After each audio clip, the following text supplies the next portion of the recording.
রুটি আজকাল মুখরোচক খাবার যেমন ধরুন পাউরুটি, বাটার নান, লুচি, পরোটা এইসব খাবারের ভিড়ে হাতে গড়া রুটিটা হারিয়েই গিয়েছে।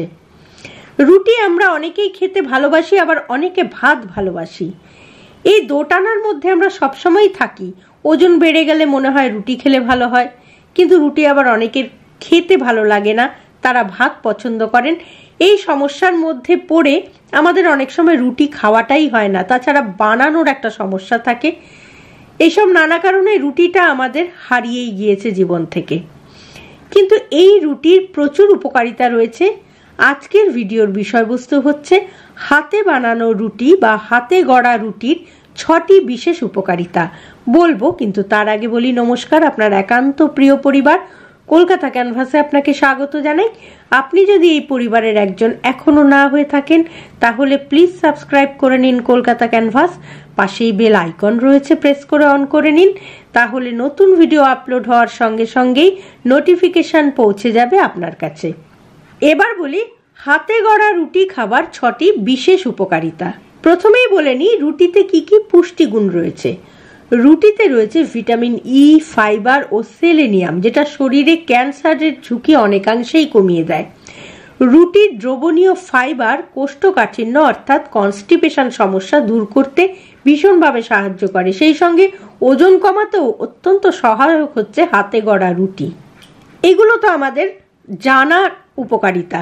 এছাড়াও 6টি বিশেষ উপকারিতা রয়েছে যেটি এখন বলবো। প্রথমেই বলি আঁশযুক্ত শস্য হচ্ছে এই রুটি। লাল আটার রুটি স্বাস্থ্যের জন্য খুবই উপকারী। লাল আটায় প্রচুর পরিমাণে ফাইবার ও অন্যান্য পুষ্টিকর খাদ্য উপাদান থাকে। লাল আটার রুটি পছন্দ না করলে সাদা আটার রুটিও খেতেই পারেন, কারণ সাদা আটাতেও প্রচুর পুষ্টিগুণ আছে, যেটা শরীরে শক্তি বাড়ায় এবং রক্ত চলাচল বাড়িয়ে শরীরকে সচল রাখে। অর্থাৎ নিজেকে সতেজ রাখতে লাল আটার রুটি খাওয়া খুবই ভালো। যদি না পারেন সাদা আটার রুটিও খেতে পারেন। এছাড়াও অনেকেরই একটি সমস্যা থাকে, সেটা হচ্ছে হজমের সমস্যা। বেশিরভাগ মানুষেরই যাই খান হজম হয় না। যারা সহজে কিছু হজম করতে পারেন না তারাও ব্রেকফাস্টে রুটি খেতেই পারেন, কারণ রুটি আঁশযুক্ত গম দিয়ে তৈরি হয় এবং এটা সহজেই হজম করা যায়। সে কারণেই যদি হজমের কোনো সমস্যা থাকে বা হজমে দুর্বলতা থাকে সেক্ষেত্রে ব্রেকফাস্টে রুটি রাখতেই পারেন, কারণ সেটি হজমের কোনো সমস্যা তৈরি করে না। সেই সঙ্গে আপনার কনস্টিপেশনটাও কমিয়ে দিতে পারে রুটি। রুটির দ্রবণীয় ফাইবার কোষ্ঠকাঠিন্য সমস্যা দূর করতে সাহায্য করে। দ্রবণীয় ফাইবার বাউলসকে নরম করে এবং সহজেই সেটা পরিষ্কার করতে সাহায্য করে, ফলে কোষ্ঠকাঠিন্য সমস্যা অনেকটাই দূরে চলে যায়। সেই সঙ্গে বলি রুটি কম ক্যালোরি যুক্ত। রুটি ভাজতে কোনো তেল বা ঘি কোনোটাই লাগে না, শুধুমাত্র তাওয়ায় সেকেই রুটি তৈরি করা হয়, ফলে রুটিতে অতিরিক্ত কোনো ক্যালোরি যুক্ত হয় না।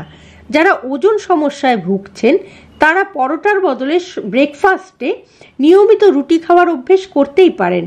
সঙ্গে যদি একটু ভাজা বা সবজি খেতে পারেন তাহলে খুব ভালো হয়, তাহলে ওজন কমে যাবে খুব সহজেই। সবথেকে বড় কথা, রুটি হচ্ছে একটি পুষ্টিকর খাদ্য। প্রতিদিন ব্রেকফাস্টে রুটি রাখলে সারাদিন শরীরে প্রচুর শক্তি পাওয়া যায়। 100 গ্রাম রুটিতে আছে 170 calorie, 1.55 gram fat, 32.5 gram carbohydrate ও 5.84 গ্রাম প্রোটিন। সুতরাং পুষ্টিকর খাদ্য হিসেবে রুটিকে খাওয়া যেতেই পারে। শুধু তাই নয়, আপনার ক্যান্সারের ঝুঁকি অনেকাংশে কমিয়ে দিতে পারে রুটি। তার কারণ রুটিতে রয়েছে ভিটামিন ই, ফাইবার ও সেলেনিয়াম, যেটা শরীরে ক্যান্সারের ঝুঁকি কমাতে ভীষণভাবে সাহায্য করে। তাই প্রতিদিনের খাবার তালিকায় রুটি আপনি রাখতেই পারেন। তবে এখানে একটি কথা আছে, অনেকেরই কিন্তু রুটি সহ্য হয় না। যদি সেরকম কোনো সমস্যা থাকে তাহলে অবশ্যই চিকিৎসকের পরামর্শ নিয়ে তবেই খাবেন। তাহলে আজকের এই ভিডিওটি যদি ভালো লাগে লাইক করবেন, শেয়ার করবেন, কমেন্ট বক্সে অবশ্যই কমেন্ট দেবেন। আর আপনি যদি এই পরিবারের একজন এখনো না হয়ে থাকেন তাহলে প্লিজ সাবস্ক্রাইব করে নিন কলকাতা ক্যানভাস। পাশেই বেল আইকন রয়েছে, প্রেস করে অন করে নিন, তাহলে নতুন ভিডিও আপলোড হওয়ার সঙ্গে সঙ্গেই নোটিফিকেশন পৌঁছে যাবে আপনার কাছে। ভালো থাকুন, সুস্থ থাকুন এবং নিজেকে সুস্থ রাখতে অবশ্যই চিকিৎসকের পরামর্শ নিয়ে রুটি খান। আর সেই সঙ্গে সঙ্গে রাখুন, দেখতে থাকুন আপনার একান্ত প্রিয় পরিবার কলকাতা ক্যানভাস। নমস্কার।